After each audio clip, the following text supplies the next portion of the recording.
Welcome to the Side Action Podcast, the sports gambling show that covers everything in the world of sports betting from A through Z. We'll cover the four major sports, as well as anything and everything in between worth some action, and will increase the size of your bankroll. And here we go. So, welcome to the Side Action Podcast. This is episode 70. This is our third season, and we're doing the NFL preview, which is episode 1 for us here. My name is Jim Weglars, a.k.a. Wegs. You can follow me at Wegspool on Twitter and Instagram. And this is Steve Roberts, a.k.a. Action. You can follow me on Twitter at 31sroberts. Follow the podcast at Side Action Pod on Twitter. So here we are trying to do a video / podcast here. It's a new world for us, Action. Videocast, I think, is the proper nomenclature. Is that what it is? Awesome. Yeah, third season, new and improved. We've got a new studio, virtual studios across state lines. So hopefully we're not breaking any laws by podcasting across state lines. I'm sure we are. That's the way we like it, Action. So, hey, let's just do a quick catch up. I mean, it's been months. Our last podcast was beginning of March, wasn't it? It was conference tournament time for the basketball, and all of a sudden it just shut down really quickly. Yeah. The same night. Was the same night? I think it was March 11th, Wednesday, March 11th, when Rudy Gobert tested positive for coronavirus and shattered the world and put us into this pandemic tailspin where we lost sports forever. Thanks, Rudy Gobert. Stop touching all those mics. I didn't touch my mic. I put hand sanitizer all over it, so it's fine. But, what have you been up to? I mean, you've had some big changes in your life, man. Yeah, well, working my butt off. So that was good. I think that was a good pandemic activity. And then around June, we started searching for houses here in southeastern Michigan and scored one in the beautiful town of Ferndale. So just moved in about a week ago and got my new office and podcast studio set up here, and I'm ready to get going. Other than that, I've been trying to get outside and run a little bit. The gyms are still closed here in Michigan, so my muscles are a little weakened, but I think they're going to be open again on Wednesday, so I'm looking forward to that. Oh, that's big. That's huge. Yeah. How about you? Well, I mean, lots of changes. As we've talked about, the COVID stuff was, working from home, which was new for me. Had to get used to this kind of thing all the time. Video call is part of our lives now. As you know, my daughter went to college. She's in Philly. Even though they kind of switched from in-person to virtual within a week of her leaving, we kind of readjusted, and I moved her out there just over 2 weeks ago. So technically an empty nester here, just kind of filling my time with work and playing volleyball. Be doing that later today. And then, as you know, I do other things, fantasy football and stuff. So keep myself busy. But unlike you, I've never been a gym guy anyway, but just playing sports keeps me in shape. So this is probably the best shape I'll get in all year. And then I'll slowly put on the winter pounds. But that's how it works. So I have not been gambling. I know you have been. I've been doing nothing. I've been doing some blog posts, at wegspool.com just for, talking about COVID, talking about some past experiences. I did do a dating post recently, but that was after like 18 months of a layoff. But you've been doing some gambling though, huh? A little bit, yeah. So the Wegs bankroll has remained untouched since March 11th. Is that true? Yeah, the rich bankroll. I actually took the money out of Bet Online, so I got to reload. But that's right. More on that later. I set up an account at Rivers, actually. Did that yesterday. Good for you. I've been dabbling a little bit when sports restarted back in, I can't even remember now, it must have been like May when the German Bundesliga kicked off. Did a little bit of soccer, did a little bit of KBO, South Korean baseball, which turned out okay. But I've kind of shifted my focus away from that recently, gotten into a little bit of golf. Once the golf tournaments started back up, did well in the PGA, but the past couple of tournaments have really kind of faded a little bit my interest level. So I don't really get involved in the PGA Championship stuff. This past weekend, I think a couple of the golfers started with like a handicap stroke advantage, which was really strange for me. So it's weird. I don't like that they do that either, but it's just because it's a huge purse at the end. They make tons of money. So But yeah, so just for our new listeners, we're gonna get so many new listeners if we put this up on video. That's right. Yeah, we've done this. This is our third season. We started off 2 years ago before the NFL and college football seasons, and we kind of just started this as an escapade where we're talking about sports gambling because it's becoming legalized throughout the country. We're taking it one season at a time. Action's a more seasoned gambler than I am. I've learned a lot over the last 2 years trying to increase that massive bankroll Action was talking about. And we do a lot of analytics to try to figure out what we can do, to make you guys better bettors too. We also just talk about how gambling's changed across the country and so on. And one of the big things we do, this is the second year we're going to do it. We're going to go to Vegas this weekend on Friday, and we're going to enter in the Circa Million contest for the second year in a row. Didn't do great. We'll talk a little more about the contest at the end of the pod here, but pretty excited about that trip, even though it'll be kind of weird to go to Vegas with masks on and everything. But essentially, we can win $1 million, which we are going to win this year. Action. That's what we're doing. 3 million this year, Wags. I don't know if you heard. Derek J. Stevens, Detroit's own, yes, posted that he is going to guarantee $3 million for the person of Circa Million 2 this season. And Correct. It was kind of untimely for him because it was right before the pandemic. And now, understandably, the numbers are a little bit low. So as of this current morning, there's a huge overlay for this contest, which means that there's going to be more money guaranteed than there is entrance into the contest, which kind of increases the odds of the payout for us when we win. When we win. Well, the big thing is, one of the reasons for that is you have to go in person to register. Mm-hmm. And we are lucky enough to have our number one proxy in America. That's DJ Ward, my brother-in-law, who can help us on that front. We'll be seeing him next weekend. So, yeah, there are just not as many people going out to Vegas, right, to sign this thing up. Maybe in the next week, we'll see. We're going to be out there. I'm sure there'll be people that'll run up, but got to love those overlays. Yeah, it's going to be interesting to see how it shakes out over the next week. I think that if there continues to be a big overlay, you might see a lot of people driving in from California, for example, right. Other areas on the West Coast to sign up for this contest. So Sure. Well, let's jump into the actual pod here.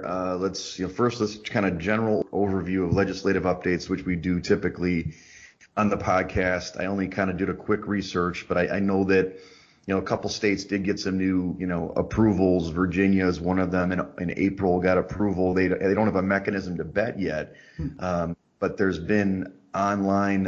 You've got Arkansas is online, Colorado, Delaware, New Hampshire. Obviously, Illinois had been up and running, but actually you can do it now physically.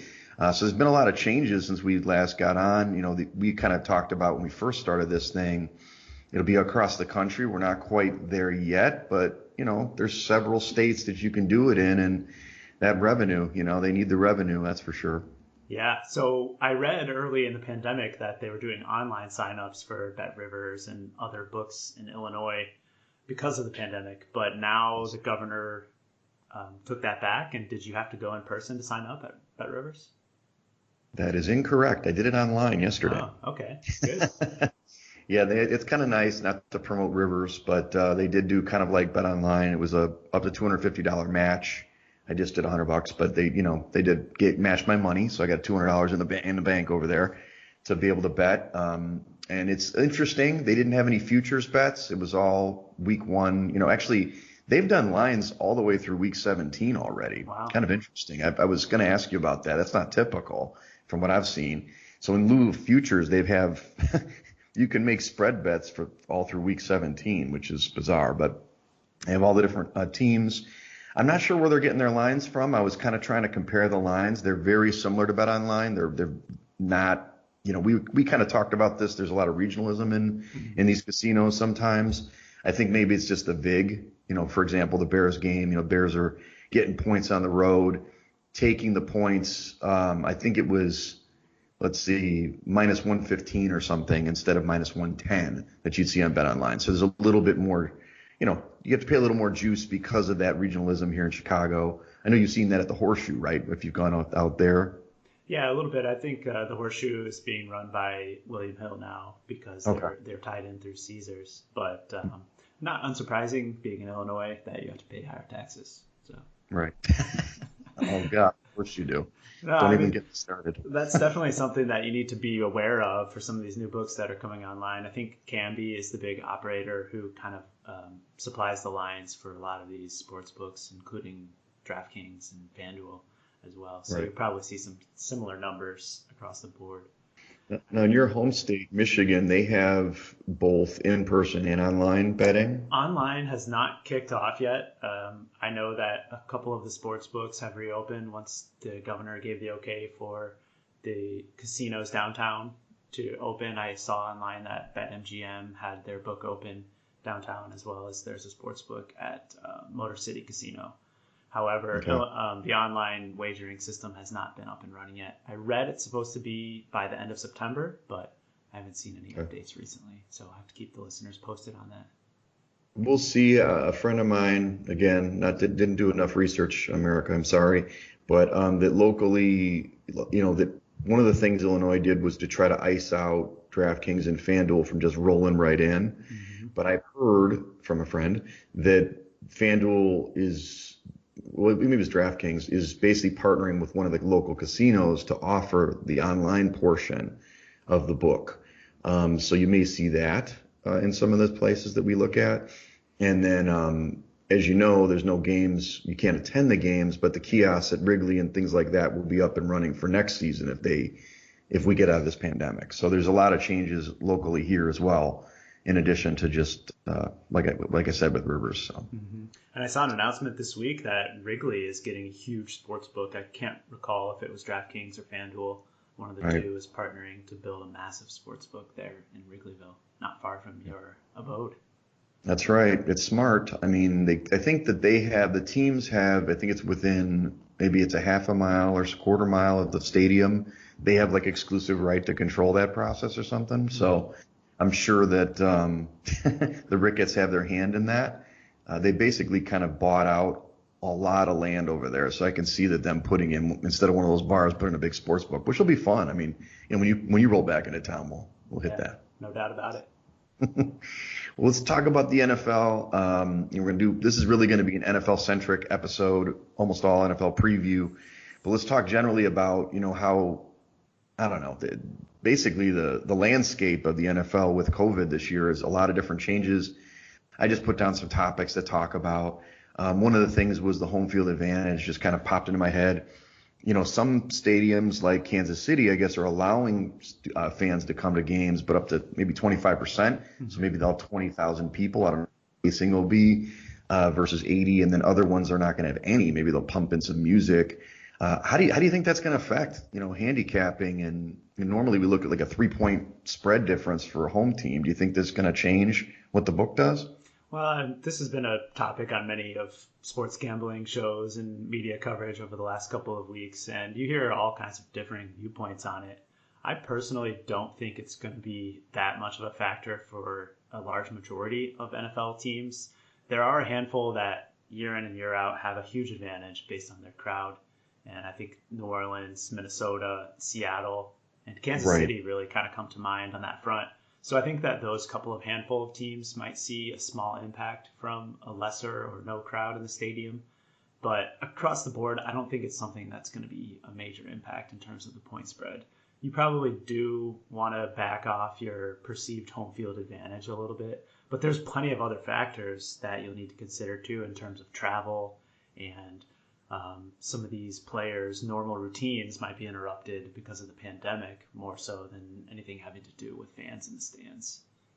Right, for sure. One of the other things I wanted to cover was, there's been some changes for roster and testing protocols with COVID, which, really are beneficial. They've done, from what I've seen, a pretty good job, at least reported cases. First of all, the rosters, the collective bargaining agreement was going to make a change to the practice squad already. But for this year, because of COVID, they went from 12 and it was going to be 14, and now it's 16 on the practice squad. And then teams can actually protect 4 players from that practice squad, where in the past, usually they're not protected at all. You can pick up a guy like, the day of if you want to and fly him in. So it's a little bit of a difference on the roster side, but more importantly, NFL teams have to test their players daily, which is kind of nuts. Have you seen Hard Knocks? Did you watch that at all? No, I haven't watched it. Okay. I kind of streamed it last night or yesterday during the day just to try to watch it. And they were just kind of the whole first episode was about the swabbing and Zoom calls and everything what we've all dealt with. But apparently they're testing daily, and they have to test daily up until the day before the game. Visiting teams have to test again the day before the game, and then if they have somebody who has obviously a positive, then they get taken to a protocol. If it's an inconclusive result, they actually have to test again the day of with the rapid testing, and all those results are published 2 hours before the game. So, and in addition, there's like a COVID IR spot basically, and you can be on that list until you get, I think it's 2 negative tests after that, where you can come back. And it kind of affects, when all these tests come through, when you can pick up free agents and practice or elevate people to practice squad. So with all that said, how does that impact the way you would bet, a game, for example? Are you going to wait a little longer than normal? Yeah, definitely. I think that's the biggest impact this season is normally as a bettor, you would try to get the early numbers. I mean, Right. years past, you would see openers that come out on late Sunday, right before kickoff of the Sunday night football game for the following week. And I usually would sit around and try to pick those off based on anticipated numbers that I'm looking for. But for this season, I think that we're going to have to use a little bit more caution in terms of getting out in front of some of these games because there's going to be so much news that occurs throughout the week that could change the handicap significantly.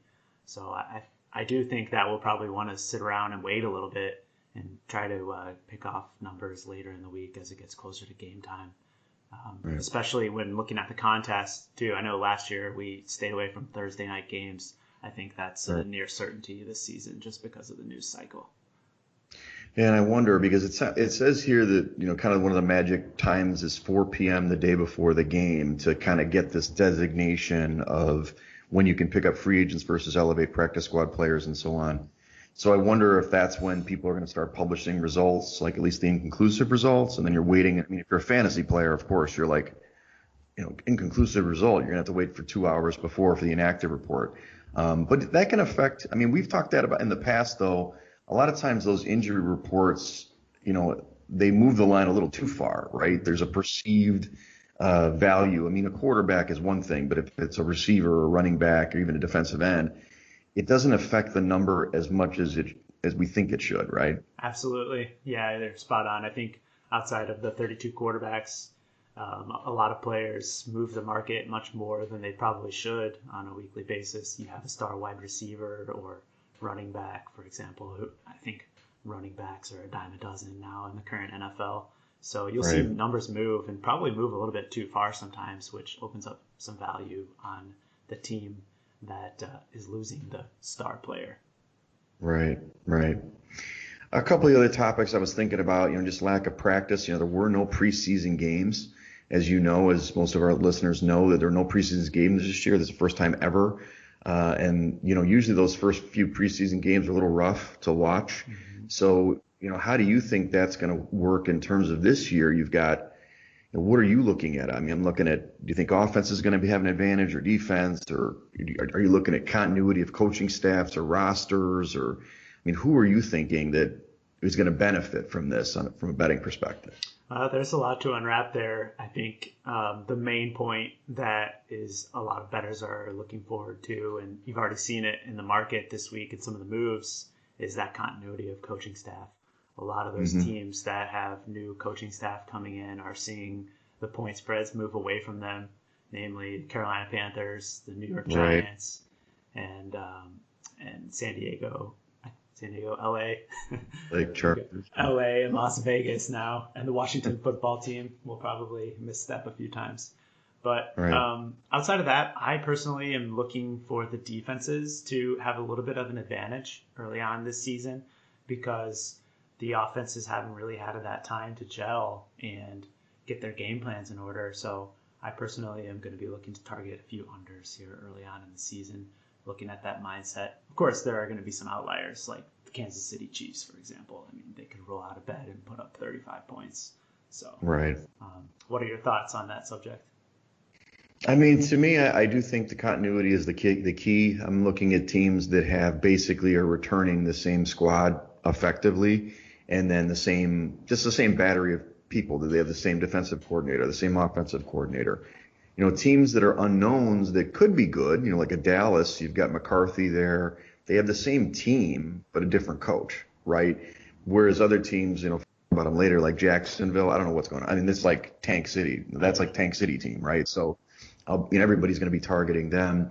But I like your point about Carolina and the Giants. They've got new systems and they've got, young quarterbacks. I mean, Bridgewater's coming over in Carolina. It's a totally new team for him. Mm-hmm. And then in the Giants, you've got Daniel Jones. I mean, I'm not sold on him anyway. Now you've got another new coach there. You just got to stay away from them for a couple of weeks. You don't know what they're to expect. Whereas other teams, I don't know. I mean, I obviously I'm on you with Kansas City, and you got Big Ben coming back in Pittsburgh. There's certain teams I kind of feel like you can count on those teams, especially even early in the year until injuries start hitting. So, agreed. I was just pulling another topic here, lessons from other sports. I know that, baseball's had a lot of cancellations or postponements. The NBA really hasn't had that many, right? Maybe one or something besides the, protest type stuff.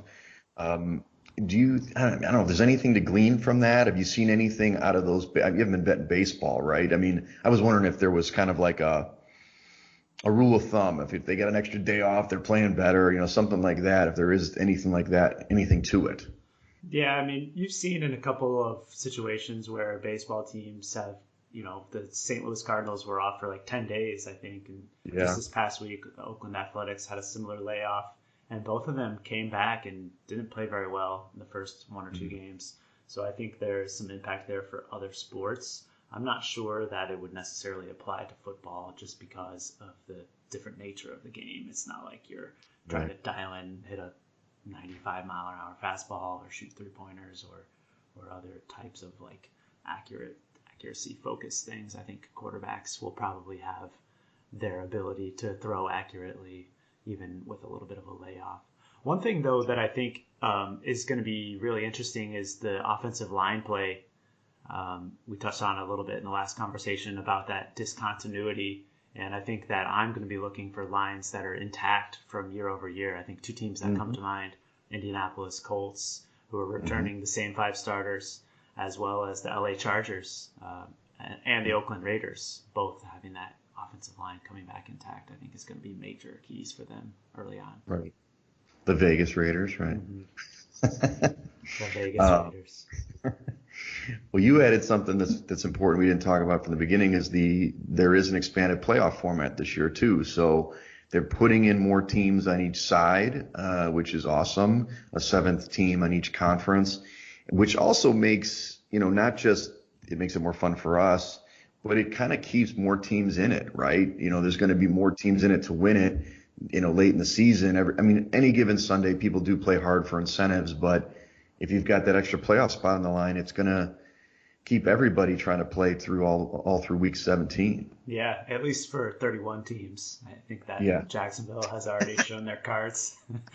Yeah. But, no doubt about it. I got a play running back there yesterday, actually. They said, hey, do you want to dust off the cleats and come on? So. Oh, and what'd you say?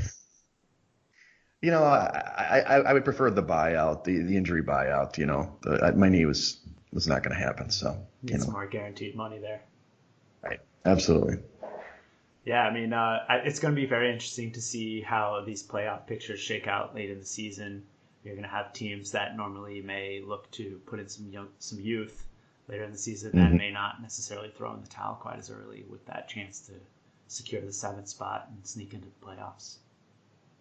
Well, and the other factors you noted is there's only one team with basically that sweet, home field advantage throughout. It's really important to be the 1 seed this year because now you have to play in wild card weekend if you're the 2.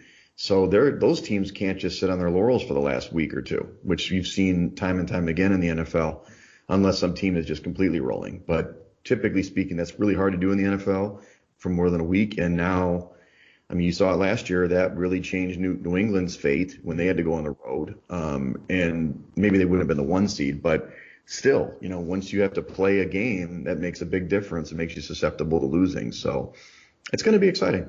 Yeah, I can't wait for this football season. Going through the news cycle and seeing everything that occurred with college football and the cancellations, and now the Big Ten is going to try to play again. One thing that I always rested on was that the NFL will surely find a way to make it work, and we're really looking forward to that kicking off this Thursday. Absolutely. Yeah. When you've got professionals that need to make money, that's what the NFL is. It's tough on them, but it's great for us because they are going to play and they're going to do every testing required. They're going to mind their P's and Q's to get that money. So.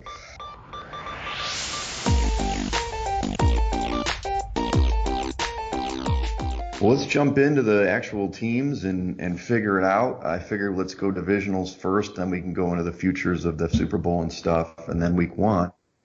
Let's just go, division by division. Let's start at AFC East. Everybody's darling this year is our Bills. We were early on them last year. We loved the Bills. Too bad they let us down in the playoff game, but they're actually, they're sitting at there looking at like 9 wins. They're BetOnline's favorite at plus 110. I don't know. You've got New England just behind. We can talk about them in a minute. Plus 150. Expected 9 wins. Miami a little bit improved, plus 700 at 6.5 wins, and then the Jets also 6.5 wins at plus 850. Is there any spot on there that you're looking for? You got an angle on any of these teams?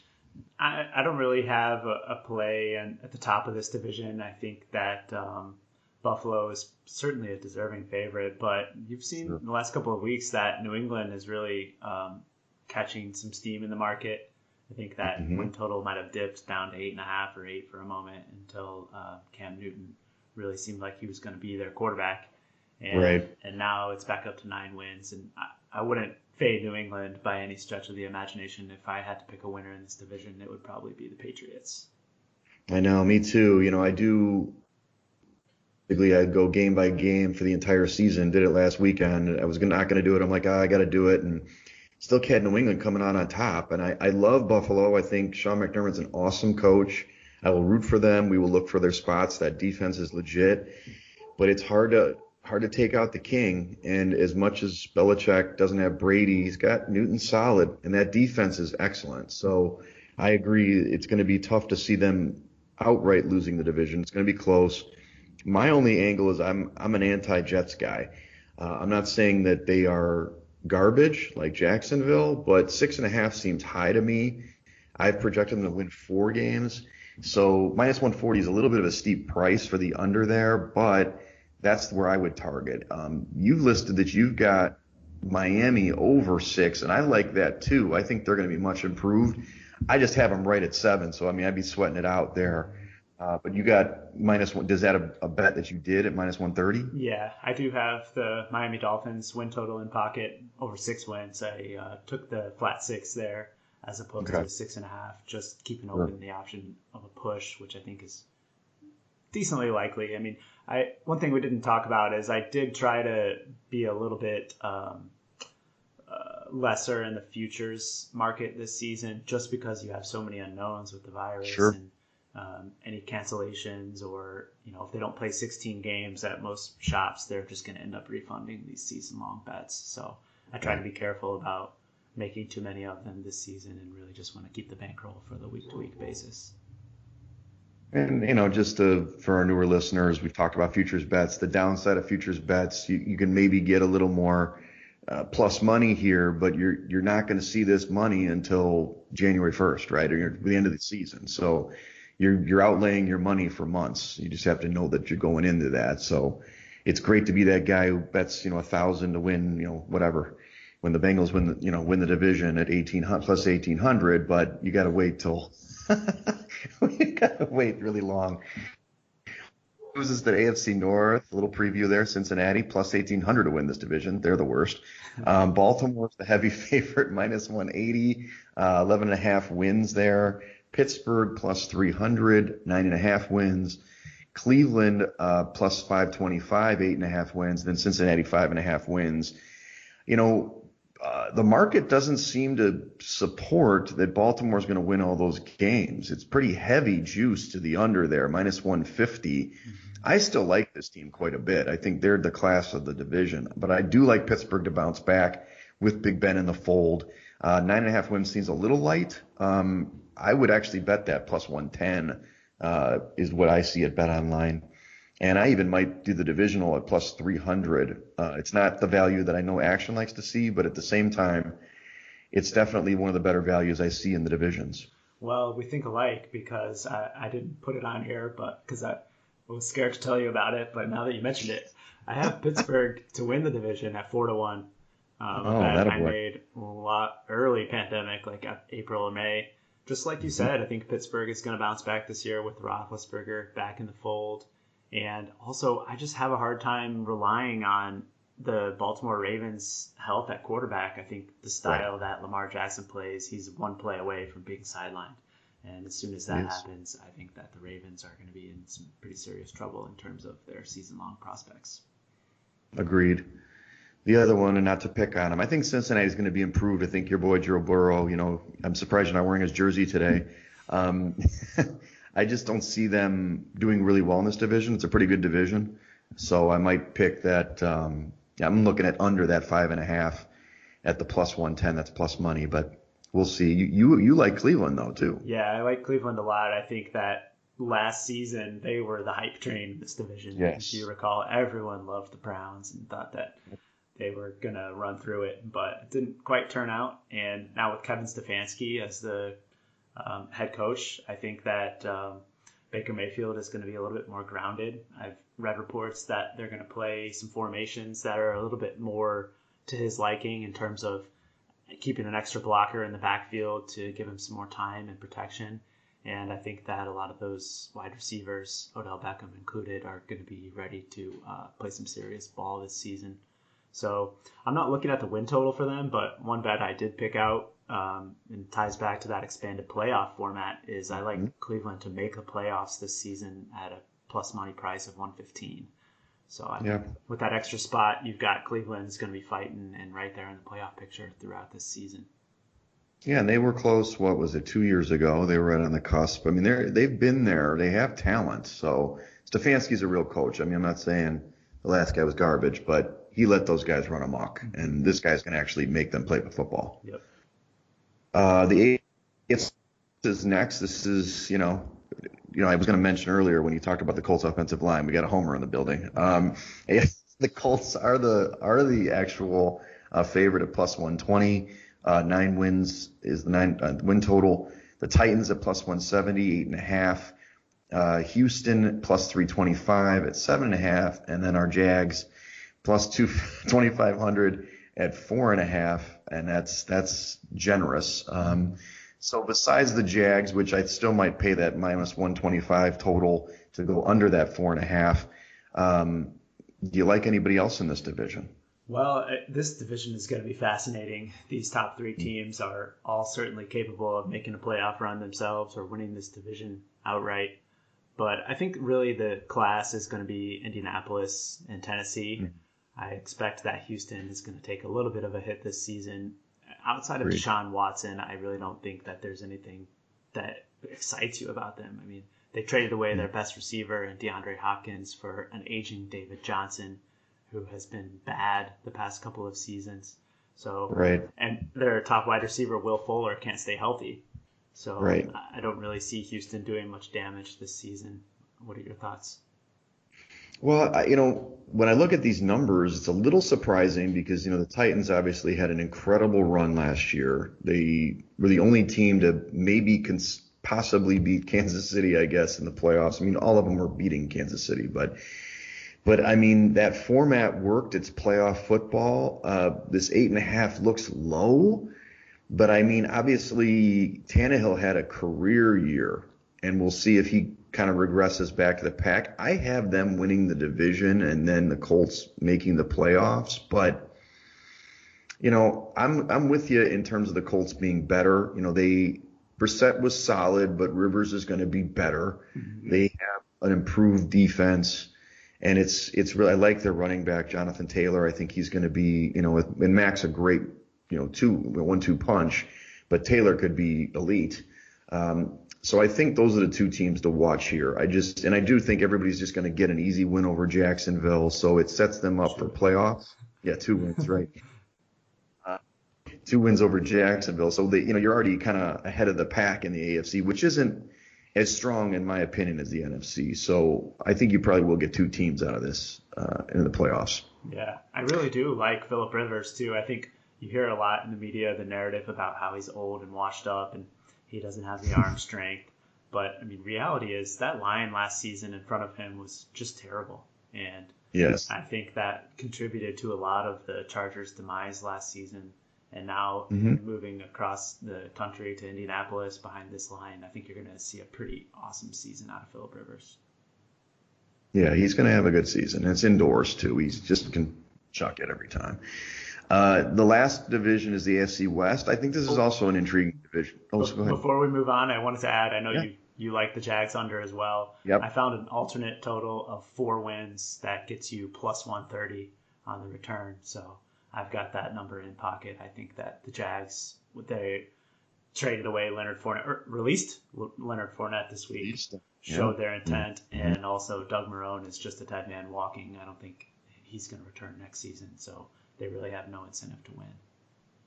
Yeah, they're trying to lose purposely for Trevor Lawrence. We know that. Mm-hmm. So, AFC West. So this is, like I said, pretty intriguing division. You've got Kansas City at the top, a heavy favorite, minus 450, 11.5 wins expected.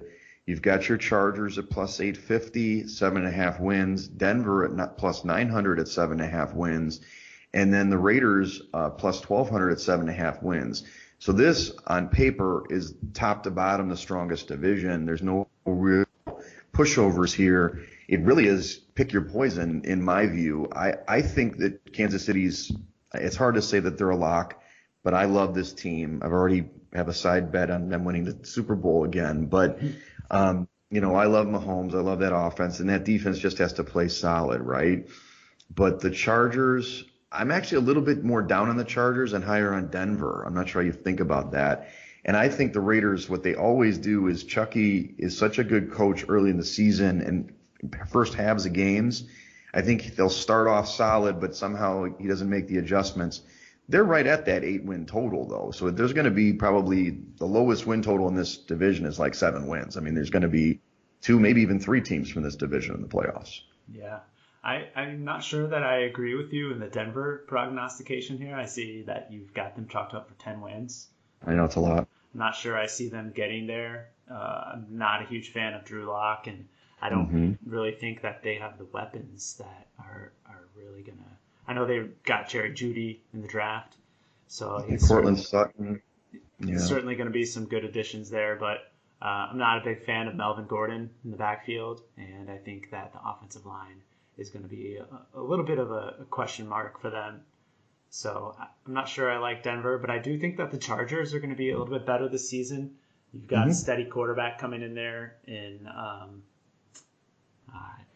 Tyrod Taylor. Yes, Taylor, thank you, who's going to be sitting in there for Justin Herbert.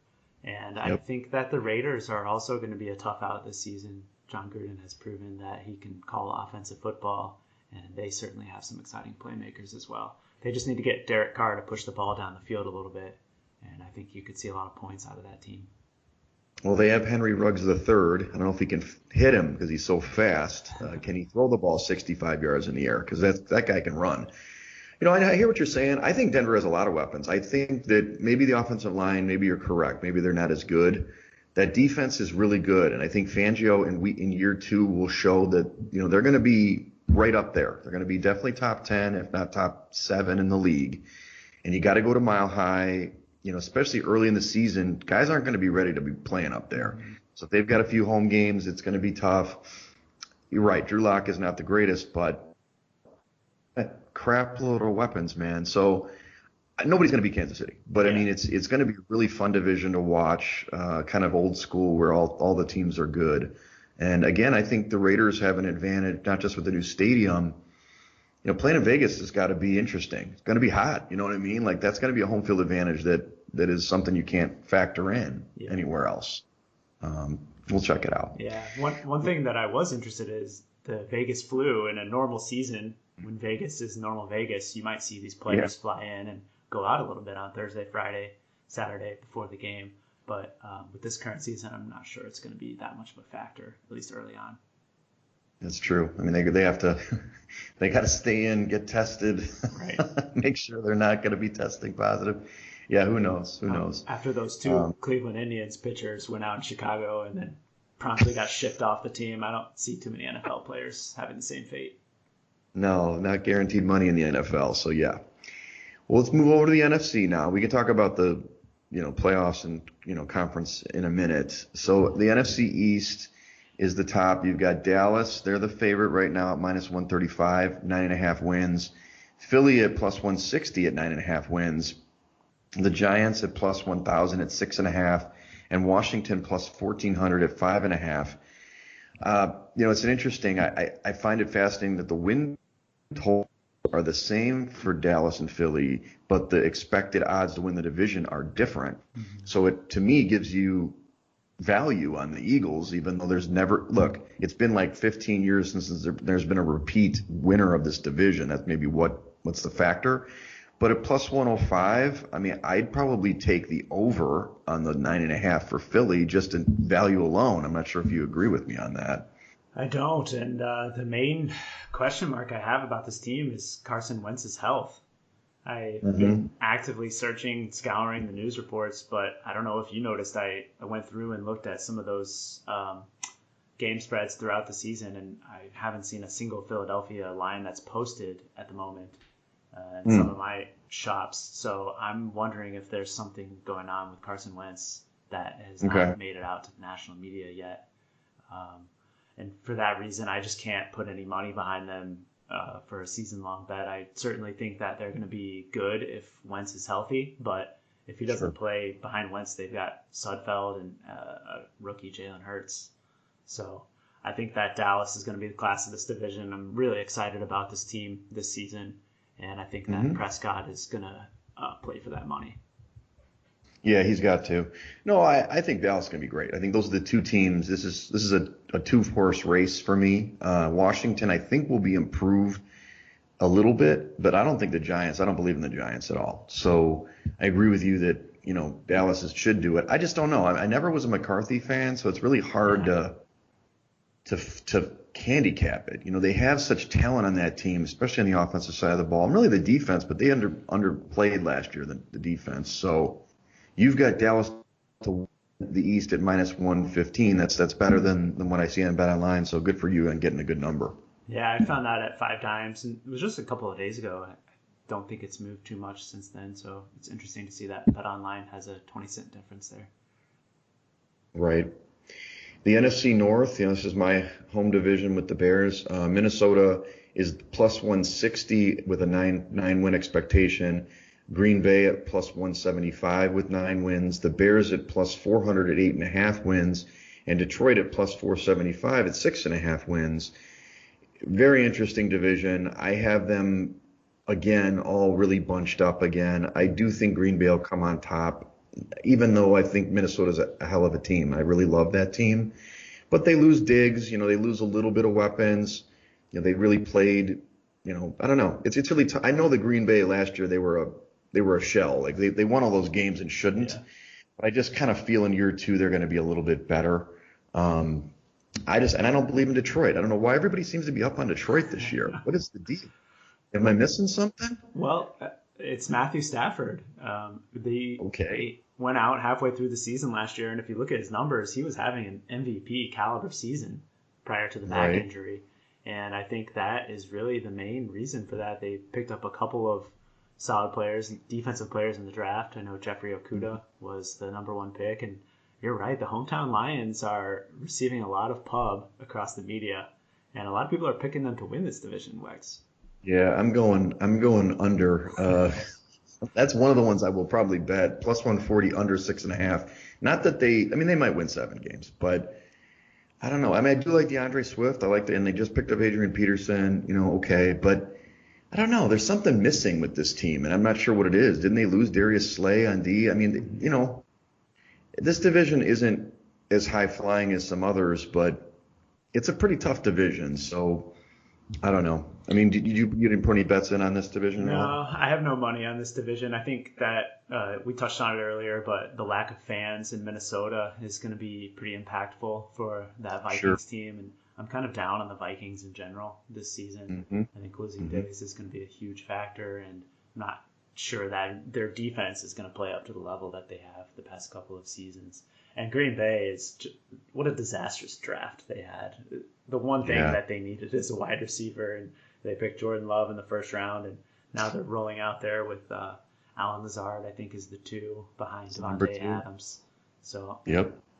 I'm looking to fade Green Bay as much as possible this season in all likelihood. So you're on the Bears then? No, I don't think so. I do not. I do not believe in Mitch. How do you feel about your quarterback, Wegs? Well, I don't like Mitch Trubisky. I'm on record that, obviously even when they drafted him, I thought it was a disaster. The only thing I will tell you, and we'll get to that picks in week 1, he is excellent against Detroit, and especially in Detroit. So, little clue in. I'm betting on the Bears this weekend. But other than that, no, I was kind of surprised Nick Foles didn't get the job outright, but it doesn't surprise because Pace has to go down on his sword with his pick. And if they fail this year brutally, I think you're going to see Pace out actually as general manager, because he has also screwed up a lot of drafts as well, unfortunately. Just gave away too many picks. Yeah. Michael Lombardi all summer long was touting he had bet Mitchell Trubisky to be the Bears week 1 starter, and that was the exact reason, is because Pace had to he had no other option but to choose that option, or else he basically was admitting failure. Exactly, no question. So that's not a football decision, right? Mm-hmm. CYA. Well, let's get into another division that's going to be interesting. Some changes there. So New Orleans is the -120 favorite, 10.5 wins as the expected total. The Bucks at +140 at 9.5 wins. Atlanta at +900, 7.5 wins. Carolina at +2,000, 5.5 wins. So I'm not going to throw out Carolina outright. I do like Matt Rule a lot, but this division's too good for him to jump up. It's interesting that 7.5 wins for Atlanta, but they're +900 to win the division. I do see the Saints winning the division, but I don't believe in the Bucks. Is that wrong to feel that way? They kind of feel like the Browns hype train. Yeah. From last. I'm right there with you, lockstep. I think that Tampa Bay is getting a lot of love this offseason, and not really any reason behind it. I think that Tom Brady and Bruce Arians are not a very good fit together. Bruce loves Correct. pumping the ball down the field, and Brady just doesn't play that kind of football. And, Yeah. They brought in Rob Gronkowski, who I have no predictions that he's going to have a good season or even play a full season for that matter. Mm-hmm. And I mean, their weapons outside are pretty awesome. Yeah. So, I mean, Great those receivers. receivers are going to be fantastic, but it's going to be interesting to see what kind of style they play early on. Yeah, it's going to be fascinating. They play New Orleans in week 1, correct? Yes, they do. So we'll see. That'll be a nice, measuring stick, although it's early in the season. That's one of the bets I'm looking at. +120 on the under for the win total. I'm looking at about 8 wins. They're at 9.5, which means they have to win 10 to win that bet. I'm under +120. I'm going to do that. I mean, it's also, I don't think Tampa's defense is very good. I mean, this division, New Orleans defense has been improved. Atlanta's isn't that great, but New Orleans can score. The Falcons can score, and I think Matt Rule's going to find a way to put up points. So there are going to be a lot of shootouts in this division. I don't know. It's going to be an interesting division to watch. I'm going to stay away from the division total, like I'm a division winner, but I think I'm going to hit Tampa on the under there. I like it. Yeah, I mean, we didn't really talk about New Orleans. I think the biggest offseason signing for that team is, ironically, Jameis Winston. And not because they need him to play quarterback, but what they need is to protect Taysom Hill, because that man is the gadget player that keeps this offense going. I think you're going to see a lot of Taysom Hill in the gadget packages this year, and having that backup quarterback behind Drew Brees is going to be huge for them. Well, Taysom in the playoff game was the reason why they had a chance. Mm-hmm. I mean, he honestly, Drew the last 2 years, come the second half of the season, can't throw the ball downfield. He can only throw the ball like 50, maybe 25 yards, it seems. He can't get that deep ball. They did add Emmanuel Sanders. He's an excellent receiver. But I mean, in the past, it just seems like it's a dink and dunk game. It's kind of like a lot like Brady, where they're just trying to get the ball out in space really quickly, and then they're playing Tampa where they huck and chuck. Yeah. So I don't know. It'll be interesting. I do think Atlanta is a team to watch, not because I think they're going to win the division, but they're going to spoil a lot of, and they have a great offense. And I mean, Gurley probably is not where he was before, but he's an improvement to me over Freeman. Yeah. And you've got great receivers there. I don't know if that defense is going to be any good, but they're going to be in some games where they're going to surprise you, and they have a moderate home field advantage too, and the new Georgia Dome or whatever it's called, Mercedes-Benz Dome. You also saw a really great uptick on that defense once they switched out Dan Quinn from calling the plays midpoint last season, and I think that you're going to see some surprising outcomes by this Atlanta defense this season. Right. All right, well, the last division is the NFC West. This one's, again, another kind of, I'm not say loaded. It's not quite as much as the AFC West, but it's a good division. The Niners at plus 120 are the leader right now in the division, 10.5 expected win total. The Seahawks at plus 175, 9.5. And then the Rams at plus 575, 8.5, with the Cardinals, I know they cheer Cardinals, plus 600 at 7.5. So it looks like you like the Cardinals, and I think that you're right that the 7 wins, over 7 seems good. So you got it at the 7 number. Yeah, I do have a futures bet on Arizona to win over 7 games at minus 140. So a little bit of juice there, but I'm really high on this Cardinals offense this season. Mm-hmm. I think adding DeAndre Hopkins is going to be a massive boost. Yep. And also the running back position is going to be upgraded with the removal of David Johnson. Right. My boy Kyler Murray is going to flash this season. I like his passing prop total over. I saw it somewhere 3,800 yards. I really like this Arizona team in general. They're going to be another one of those surprising teams that they're going to tear some stuff up. They're going to win some games we don't expect them to win, or maybe you do, but other people don't. The Niners are going to be solid. They're rock solid. That team is incredible on defense. And I do like Seattle. I think the Rams they had a bad season last year. I think they continue to have a bad season. They were on Hard Knocks. They're showing them, Jared Goff, blah, blah, blah. The problem is this team's only paying 3 players right now. They've got 3 guys making a shit ton of money, and they can't really fill out the roster like they used to. The running back position is downgraded now without Gurley. The receiving core, I don't even, besides Cooper Kupp, I guess you got Robert Woods, but they lost Brandon Cooks. They're not the team that they were 2 years ago that went to the Super Bowl. So I like under, although it's a pretty stiff price, minus 140. I like under that 8.5 for them if I found a better price. Maybe I don't think it's at Rivers. But I agreed. I think Arizona's a team on the rise. They're probably going to finish at least 3rd in the division. And then you've got San Francisco and the Seahawks are just rock star. The one thing I've heard statistically, which I don't know if you put any credence to, is the Seahawks have to travel. They have the longest travel of any other team throughout the league. Do you put some stock in that might downgrade their win total a little bit? I don't think so. I think that you've heard that mantra the last couple of seasons. I think it was the Raiders last year, and they actually played well on that long road trip. So I wouldn't. I think these professionals are used to travel, and I don't think it has any effect on the season-long prospects. The one thing that interests me is Seattle historically has just been so boneheaded in terms of running first down runs. And right. You hear that over and over again. Do you think that Pete Carroll and their offensive coordinator will let Russell Wilson sling a little this year?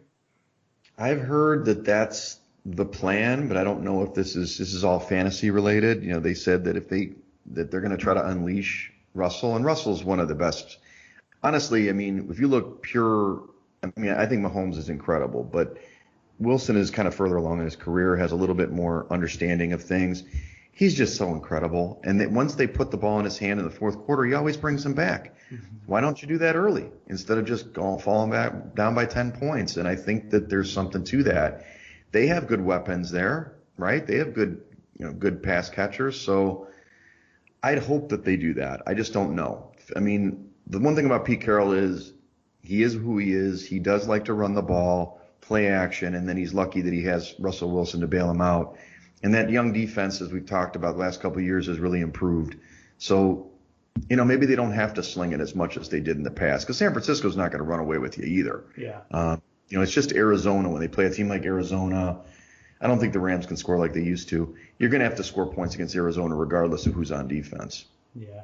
I do like a lot of overs. I think Arizona is going to be a huge over team this season. Yeah, for sure. All right, let's get into the Super Bowl, and we can kind of integrate the conference title like that too. The Bet Online odds I pulled for the whole, for all the Super Bowl futures, the top is Kansas City at plus 600, Baltimore plus 650, San Francisco at plus 1,000, with New Orleans at plus 1,000. Look at Tampa plus 1,200. Dallas is plus 1,400, Seattle plus 16, Indianapolis plus 2,000, the Eagles plus 2,200, New England still in there plus 2,200, Green Bay, Minnesota, and Buffalo all at plus 2,500, and Tennessee at plus 3,300. I didn't go beyond that. What stands out for me from this, or is there anybody you like? I think that the number and name that jumped off the page at me was New England, way down there. When's the last time you saw the Patriots at better than 20-1? And I think that a lot of people are expecting them to take a hit with the loss of Tom Brady, and I just don't really see the move from Brady to Cam Newton as much of a downgrade at all. Sure, and I mean, the key on that team is Coach Bill Belichick, and I think he's going to have that team ready. I think you get some pretty good value there. Although I'm not really going to be jumping into this futures pool at all. I'm going to sit back and wait and see what comes out of the season the first couple of weeks before I look at making any Super Bowl futures. How about you? Yeah. Well, the teams that stood out to me, first are the two NFC East teams, Dallas at plus 1,400 and Philly at plus 2,200. Those two teams to me are going to be in the playoffs. I mean, obviously pending Wentz's health. And for me, they're going to host playoff games. It's almost like they have an easy path to the second weekend. Mm-hmm. And so it's just a simple value play there. I actually have Dallas in the Super Bowl this year. I know that you had them in there last year, I think McCarthy, whatever, I don't love the guy, but that talent is hard to deny. And you just kind of figure that San Francisco, logically will have that hangover, that Super Bowl hangover. It happens almost every year to the runner-up. New Orleans they've been close, but I think they missed their window, So now it boils down to, who do I like? I mean, I do love Russell Wilson in Seattle, but they've got San Francisco in front of them. So one of those two teams feels really solid, at least on the NFC side, to pick them as a future, to get out of the NFC. And it might be, worthwhile at plus 1,400 or plus 2,200 to bet them for Super Bowl. I don't think anybody's beaten Kansas City, but still. And then the other team was just Tennessee. I mean, they went to the AFC title game. I know it's a specific formula, but plus 3,300, I mean, why are they under Buffalo? Why are they under even New England for that matter? I know they got to get through Indy, but they're a team that can win in Wild Card Weekend, and they can go on the road. They don't care. It's the same style. So that's a value pick that, honestly, if you got to the point where you got to, the AFC Championship game and had a futures ticket on them, maybe you could kind of prop swap it or something like that. It was such a valuable thing last year. Yeah. So those are the teams I was looking at. I think you're onto something there, looking at the NFC side of the board here. When you look at the top two teams that are head and shoulders above everyone else in terms of power ratings, it's Kansas City and Baltimore. So I think that you're wise to kind of target the other side of the bracket here if you're throwing a dart at a futures play. Or right. Better than a dart. And yeah, for the record, I do have Kansas City beating Dallas in the Super Bowl, but still, I mean, I would get to that point, would greatly hedge that bet if I got to that point, Yeah, I think you're onto something there. I like Dallas a lot as well. I haven't made any Super Bowl picks, but that would be my play on the NFC side. All right. Do you still like Kansas City to win, or are you a Baltimore guy? Baltimore is going to be really good this season, and I think that I probably have them up a little bit higher than Kansas City right off the bat. But, of course, that always hinges on the health of Lamar Jackson. So I do think that everyone healthy, I would probably pick Baltimore over Kansas City on that side. And I'm I'm sorry, America, because this is our first podcast in a while. Let's see. I don't have the Steelers, though, on this list. I should have had them up there. I wonder, because that's another team, like we talked about. They could be a total dark horse. And Baltimore, like you said, if you have injuries to Lamar Jackson, I mean, they're going to walk away. Maybe not walk away, but they should win the AFC North. And then, let me just see. Let me pull it up here. All right, so Pittsburgh is, God, they're plus 2,500. I missed them in there. So plus 2,500. So I mean that's a solid bet too. Just as an alt, to me anyway. Yeah, Pittsburgh certainly capable of making a deep run.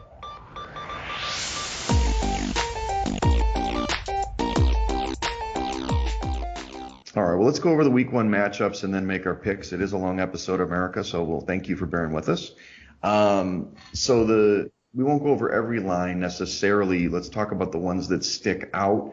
What I listed on our outline here is both the opening number and the current. There's quite a bit of movement in some of these, and maybe that helps you. One of the ones I am talking about, I know you're going to probably stick with your local team, the Lions, but I do like the Bears. They were an opening favorite, and now they're getting 3 points. I know it's on the road. The total's 44. I still think the Bears are better than the Lions. I know it might be Comerism, but I think that defense is still super legit, and Mitch usually plays well against Detroit, so I'm a little surprised that this line moved this far. Yeah, what do you think the reason is for the move? I mean, does that scare you at all? The only thing that I can think about is your point about Stafford. Everybody's talking up Stafford again, and I guess that's true that he was having MVP. He was just kind of ball control. I don't really know. I don't think Matt Patricia's a very good coach, to be honest with you. His defense sucked last year, and he's supposed to be a defensive genius. So there's a lot of hype train on Detroit, and of course they should win a home opener. And I wish it was 3.5, certainly. And we don't know what the circle line will be, right? Because circle lines aren't out, right? Or you have to enter the contest to know them? Is that how it is? They'll come out on Thursday. I believe they're sticking to the same release timing in terms of Thursday morning. Sure. I can't really explain the line movement, but 4 points is a huge move. And to me, I think the Bears are the better team. So I know that's a homer pick and we can go away from it in the contest, but that seems to be an error in the market. Yeah, well, I mean, 3 points is certainly a key number and something that we could look at when the lines come out later this week. Right. Another one is, and again, this may be contrary to what we were saying about New England being so good. They're 6-point favorites at home against Miami. We know what Miami did at the end of the season last year. And, Brian Flores is a disciple of Belichick, and he actually got his team turned around. I like Miami to be better this year.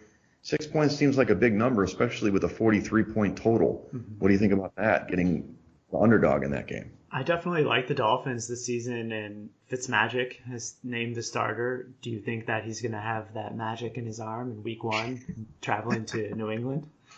I did hear that there's going to be a little bit of weather in the forecasts for the northeastern seaboard expected on Sunday, so that's something that we may want to look at here in terms of total. But 6 points is certainly a lot in a division game, and I think Miami has really played well against New England the last couple of times out. Yeah, even when they stink a couple of years ago, they've beaten them once a year, right? Outright. So another one I just identified is, Atlanta at home being a 2-point dog.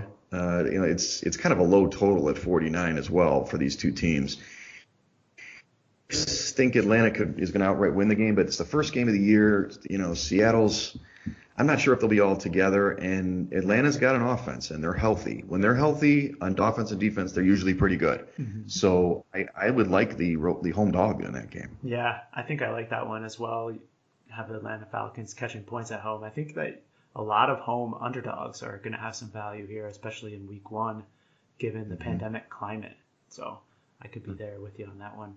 What are your thoughts on fading the tanking Jacksonville Jaguars right off the bat? They are playing at home in that heat, so there's presumably some advantage there.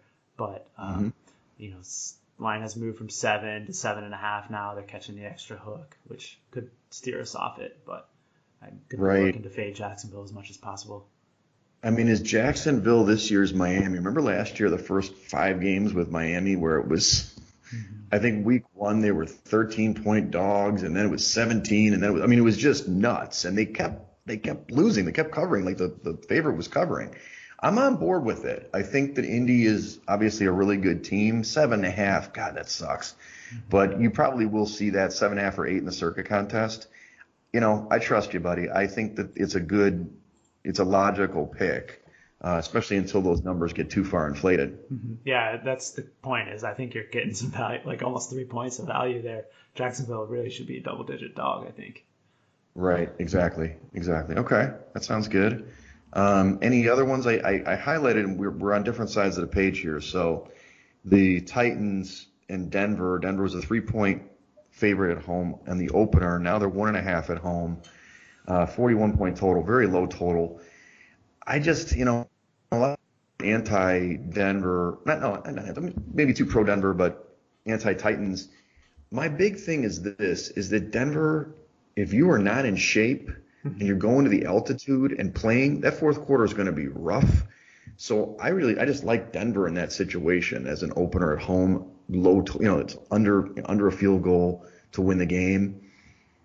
I like it, but you might talk me out of it because I do like Mike Vrabel. I think he's one of the top 3-4 coaches in the league. Yeah, that was going to be my counter to the Mile High opener. Is I think that if there's any coach, Vrabel and Belichick come to mind, that they're going to have their team prepared to play in those conditions. And I wonder too if that's already built into the line. Certainly seems like it on the opener of Denver -3. And obviously you've seen some money come in on the Titans here, which has brought it down to 1.5. And I think that the altitude angle is something that gets played up in the first month of the season every September. So certainly most bettors have known that, and I'm guessing it's built into that line. Right. I gotcha. How do you any other games you like? I like the Buffalo Bills. Back to our tried and true. We love our Bills. They're opening at home, and it's -6.5 point spread against the New York Jets, a team that I'm interested in fading this season. Yep. And I think that you're also going to have some weather in this game, which is probably going to help the Bills. Josh Allen doesn't tend to air it out too much, and that defense is just nasty. And a little bit of weather, I think, will help them cover this number. Right. No, I mean, I love the Bills. I'll always jump on the Bills bandwagons. I mean, it's a big number for a 40-point total. I think that's the lowest total on the board. I do think there's going to be a little bit more. What's that? I think it's going down, too. I don't. Oh, is it? Yeah, maybe 40 now, but I won't expect it'll be 40 by kickoff. Right. So 6.5 is a big total for that, but I think you're right. It's not that the Jets are tanking, but, once they lost Jamal Adams, a lot of flares go up in my mind. That guy's a winner, and he really wants to be part of a winning franchise. He didn't feel that was the case there. Sam Darnold actually I think is decent, but they don't have weapons anymore. I mean, Robbie Anderson's gone. You got Jamison Crowder as your number one. I mean, Buffalo's defense could be a shutout. So I could get on board with Buffalo there. Okay. The other one that I was thinking, it is tough though. It's a road spot with 5 points, but Pittsburgh and the Giants. They started off at 3 and now they're 5-point favorites. I just kind of feel like if Ben is healthy, they're going to try to light it up. 47 is a decent total, but it's not going to be ground and pound. It's going to be let's see if Ben's arm is feeling pretty good and throw it all over the yard. And I don't think the Giants are any good either. We're kind of opening up with let's fade all these bad teams, but it's not a bad way to go until the lines adjust. Yeah, and I think that the Steelers defense is going to be nasty this season. I have them as my number 1 rated defense. They picked up Mika Fitzpatrick late in the season last year, and he's had the whole offseason to integrate. And I love the Steelers team on that side of the ball, so I certainly would like to play on them a lot this season. Okay, so we have some possibilities. For normal listeners, what we normally do is we do this, taping usually Monday, Tuesday, or usually Tuesday before the lines come out for Circa. We kind of identify what we're thinking, and then the Circa lines come out, and then we have another conversation, and we lock in our picks. So it sounds like we're in agreement with Indy, Buffalo, and would you go Pittsburgh for sure? Or I think so. yeah, so then it's just two more, whether it's the Bears or I don't know if you'll get on board with me with the Broncos, but the Dolphins look good. So maybe that's our fourth, and then I don't know, one of those other three, Atlanta, Denver, so the two home teams. It's probably better to take a home team versus the Bears, but so we've And got some options. there's going to be a lot of news comes out this week too. Certainly in week one, some of these tests are going to start hitting the board, and I'm certain there may be a few injuries between now and Thursday, Friday, Saturday as well. So you never know what kind of movement we might see across the board here. Right, for sure. We'll check it out. Okay, well, I mean, hearty episode, Action. Way to jump in with 2 feet. We got it done. Hopefully that my face didn't break the camera over there. I only wear Likewise. glasses. I got the contacts ready to play volleyball, so we're trying this. Hopefully it's posted on YouTube. That's the goal. So follow us at Side Action Pod on Twitter. Follow me at Wegspool on Twitter and Instagram. And you can follow me on Twitter at 31sroberts. Hopefully we will have this up on some sort of YouTube platform. I'm going to be doing that the next day or so. We're taping this on Monday, the Labor Day. I'm sure Action will get this out next couple of days so you can get ready for the season. But we normally tape on Tuesday. I guess we haven't talked about schedule, but around Tuesday, Wednesday before, and then we'll have it up for you guys to get ready for your work for your betting week. Yeah. We'll get this up soon, and certainly do a little bit more research and getting ready to fly out to Vegas on Friday. Can't wait. I know that things will be a little different this year, but the weather looks nice, and hopefully we can get some more pool time in than we have in trips past. Yeah. Last year, 0. It was pretty hot. I mean, I did see it's going to still be 100, but it's going down. It was like 110 yesterday, so Yeah. virtual cold spell.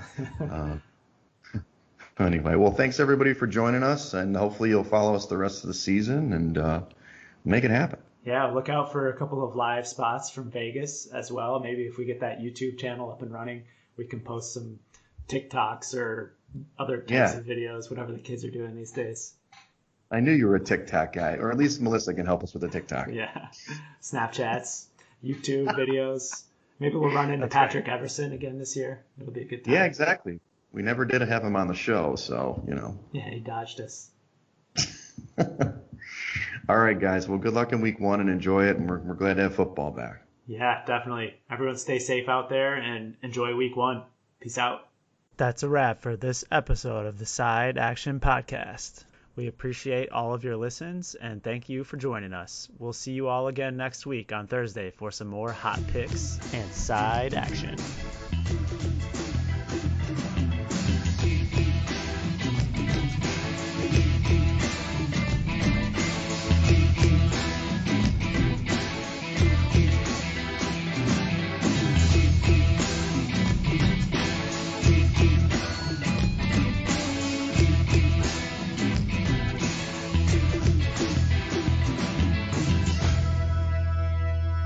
Side Action Podcast, its owners and associates take no responsibility for the opinions or statements made by the show hosts or their guests.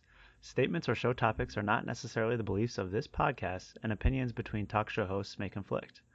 Individuals following the advice given on the podcast accept their own risk of losses from wagers made, as the Side Action Podcast, its owners, hosts, associates, or guests will not guarantee any advice given. The opinions and advice given on the Side Action Podcast is for entertainment purposes only. Gambling problem? Call 1-800-GAMBLER. Intro and outro and transition music credits. Song titles Jerry 5 and District 4 by Kevin MacLeod at incompetech.org. Licensed under Creative Commons Attribution 3.0.